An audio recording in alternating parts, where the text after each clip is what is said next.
Une quinzaine de projections pour la sélection officielle de ce 20e festival du cinéma africain de Horibja. Le militantisme, le descriptif, l'éloge ou la noirceur des sentiments humains symbolisés par Félicité d'Alain Gomis du Sénégal.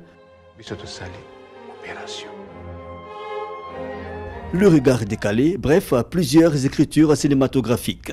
J'estime que le continent africain étant un continent où il y a toutes les richesses, les enfants d'Afrique doivent bénéficier de ces richesses. J'ai grandi pendant que mon pays, la République démocratique du Congo, était déjà déchiré par des guerres. J'ai déménagé en Ouganda et je me suis dit je vais faire mon premier film, je vais faire cette comédie sur l'aide humanitaire en Afrique. Woulou du Malien Daouda Koulibaly, un zoom sur le regard complaisant de la société concernant les trafics de tout genre dans un ciel dominé par le terrorisme et frontières d'Apolline Traoré du Burkina Faso, évocation de la porosité de nos limites frontalières.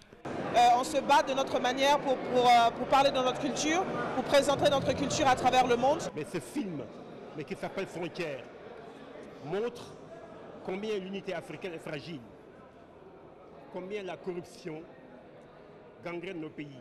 Matière grise et plusieurs films du Rwanda, pays invité d'honneur, et le cinéma d'une autre partie de l'Afrique symbolisé par le Mozambique sur le fond et la forme des avis différents.